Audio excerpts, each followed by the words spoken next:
আল্লাহর নবী তখন মালিকের সামনে দাঁড়ায়া বলেন, আত্তাহিয়াতু লিল্লাহি ওয়াসসালাওয়াতু ওয়াত-তাইয়্যিবাত। সুবহানাল্লাহ।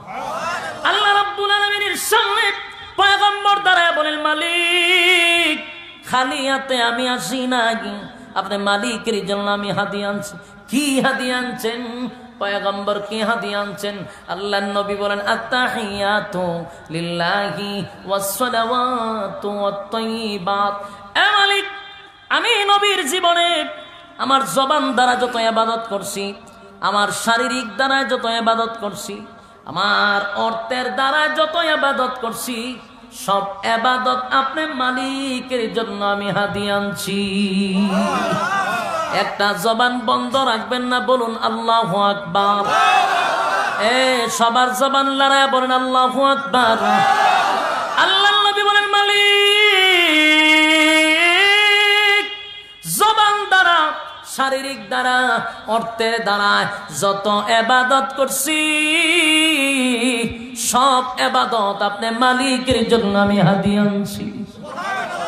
আল্লাহ তখন হাদিয়া পাইয়া, তিনটা হাদিয়া আল্লাহর জন্য নবী নিয়ে গেছে।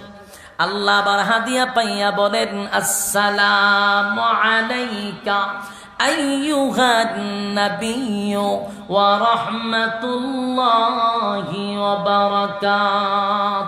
আল্লাহ বলেন, বন্ধু আমি আপনাকে আবার তিনটা হাদিয়া রিটার্ন দিলাম।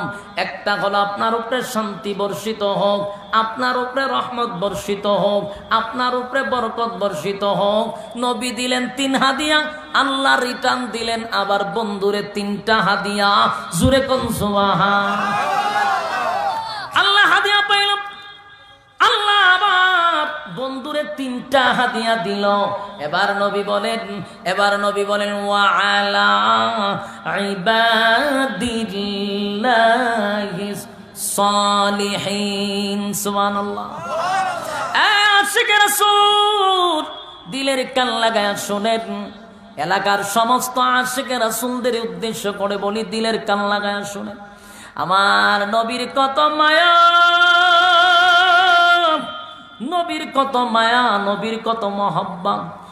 খুশির সময় উম্মত বলে নাই, দুঃখের সময় উম্মত বলে নাই। সাত আসমানে গেল, আরশে আজিমে দাঁড়াইয়া আল্লাহর সঙ্গে বন্ধুর যখন কথাবার্তা হয়ে যায়, তখন হাদিয়া যখন আদান প্রদান হচ্ছিল, আল্লাহ তখন নবী তখন উম্মত বলে নাই। আল্লাহ যখন তিনটা হাদিয়া রাসূলকে দিল, আল্লাহর নবী বলেন, মালিক আপনার হাদিয়া আমি একা নিব না, একা নিব না। ওয়া আলা ইবাদিল্লাহিস সালিহিন। আরে মালিক আপনার হাদিয়া আমি পাইছি, আপনার হাদিয়া পাইছি গো, কিন্তু আমি একা নিলাম না, একা নিলাম না, একা নিলাম না। আমি আমার সমস্ত উম্মতের পক্ষ থেকে আপনি মালিকের হাদিয়া আমি আল্লাহ গ্রহণ করলাম।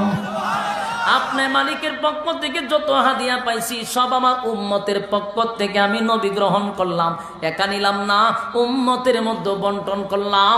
চিৎকার দেয়া কোন সুবহান। আমার পয়গম্বর আরশে আজিমে গিয়া উম্মত বলে নাই, উম্মত বলে নাই, আল্লাহর সঙ্গে সাক্ষাতে উম্মত বলে নাই। শুধু কি তাই, আল্লাহ বলেন, জিবরাইল রে আমার বন্ধুরে আমি ভ্রমণ করাবো। এটা আগেই বলে দিয়েছি। সাত আসমানে উঠাইছি, সিদরাতুল মুনতাহা টপকাইছি, আরশে আজিমে আনছি। এবার আমার বন্ধুরে জান্নাতটা ভ্রমণ করায়া দাও, জাহান্নাম ভ্রমণ করায়া দাও। আমার নাজ নিয়ামত বন্ধুরে দেখায়া দাও। বন্ধুরে চতুর্দিকে যখন দেখাইতে লাগলো, বন্ধু নাজ নিয়ামত দেখতে লাগলো। সব দেখানো শেষ। এবার জিবরাইল আলাইহিস সালাম এমন একটা জায়গায় নিয়ে গেল, নবীর সশরীরে পয়গম্বরকে এক জায়গায় দাঁড় করায় বলে, নবী গো এই জিনিসটা আমার মালিক আপনাকে গিফট করছে। নবী কতক্ষণ তাকায় আছে, নবীজি তাকাইয়া, এত সুন্দর হাউস আমি তো দেখিনি। এবার জিবরাইল বলে, নবী গো এই জায়গাটাই আমার আল্লাহ আপনারে গিফট করছে। ইন্না আ'তাইনাকাল কাউসার, নিশ্চয় আমার আল্লাহ আপনাকে কাউসার দান করছে। এই হলো কাউসার, সশরীরে আপনাকে কাউসার দেখায়া দিল। নবী বলেন এটা এমন একটা হাউস, এই পানিটা দুধের চেয়েও বেশি সাদা। এই হাউজে কাউসারের পানি দুনিয়ার কোনো পানি নয় গো, এই পানি যে দুধের চেয়েও বেশি সাদা, এটা মধুর চেয়েও বেশি মিঠা, মেশকে আম্বরের চেয়েও বেশি গ্রাম। এই পানিটা যদি কোনো বান্দা বান্দি এক পেয়ালা পান করে রে, আমার নবী বলেন 50,000 বছরের ভিতরে কোনো বান্দা বান্দির পানির পিপাসা লাগবে না। যুবক ভাইয়েরা হাতে পায়ে ধরে বলে, হাউজে কাউসারের পানি কিন্তু সবাই পান করতে পারবে না। হাসরের মাঠে গেলি সবাই পাওয়া যায়, হাউজে কাউসারের পানি পান করতে পারবে না। এই হাউজে কাউসার পানি পান করতে গেলে দুনিয়ায় আমার নবীর তরিকা, আল্লাহর হুকুম অনুযায়ী জীবন যাপন করতে হবে। না হয় হাসরের মাঠে নবী যখন পানি পান করতে থাকবে, মাঝখানে একটা পর্দা পড়ে যাবে, উম্মত নবীরে দেখবে না, নবীও উম্মত দেখবে না। আল্লাহ নবী সেদিন বলবে, মালিক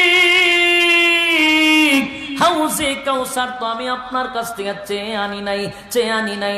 আপনি মালিক আমারে গিফট করছেন আমার উম্মতকে পানি পান করানোর জন্য, কিন্তু আমি পানি পান করতে আসলাম, কিন্তু আমার সামনে আমার উম্মতকে দেখা যায় না, উম্মতেরাও আমারে দেখে না। আল্লাহ ডাক দিয়ে বলেন, নবী গো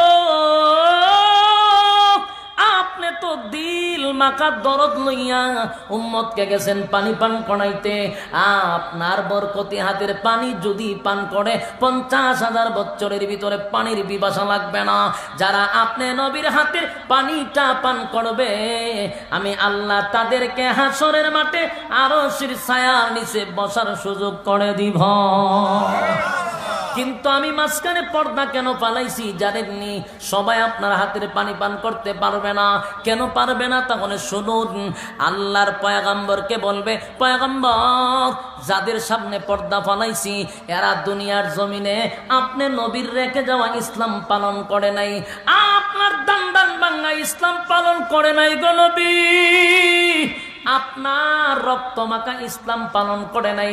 তারা মন গড়া ইসলাম পালন করছে, মন গড়া জিন্দেগি পালন করছে, যেমনে মনে চাই এমনে চলছে। আপনি নবীর রেখে যাওয়া ইসলাম পালন করে নাই। আল্লাহর নবী তখন বেতায় ব্যতীত হইয়া বলবে, উম্মতেরা রে শুন, আমি নবীর শরীরে কোনোদিন একটা মশা মাছি পর্যন্ত বসে নাই, নবীর শরীরে মশা মাছি পর্যন্ত বসে নাই, কিন্তু গোটা শরীরটার মধ্যে কালো কালো কালো কালো দাগ ছিল। আম্মা জান আয়েশা বলতো, পয়গম্বর আপনার কি বসন্ত হয়েছিল? নবী বলে, না। কোনো রোগ হয়েছিল? বলে, না। তাহলে আপনার গোটা পিঠের মধ্যে কালো কালো দাগ কিসের গো? পয়গম্বর বলেন, আয়েশা রে, তায়েফের ময়দানে যখন আমি দিনের দাওয়াত লইয়া যাই, বেঈমানরা আমারে পাথর দিয়ে আঘাত করতে করতে আমার চামড়া পেটে রক্ত বাহির হয়েছিল, সেই আঘাতের চিহ্নগুলি এখনো কালো হয়ে গেছে। আর আল্লাহর নবী বলবেন, উম্মতেরা রে, এত কষ্ট করলাম, ইসলামটাকে আমি কমপ্লিট তোদের কাছে আমানত রেখে আসলাম, ইসলামটা তোদের কাছে আমানত রেখে আসলাম, আমার আমানত রাখা ইসলাম, কমপ্লিট ইসলামটাকে তোরা বিতর্কিত করলি কেন? মন গড়া জিন্দেগি চালাইলি কেন? আমি নবীর তরিকা মতো চললি না কেন? সেদিন বলবে, সুহকান সুহকান লিমান গাইয়ারা বাদি, দূর হয়ে যা, এমন উম্মতের আমি নবীর দরকার নাই।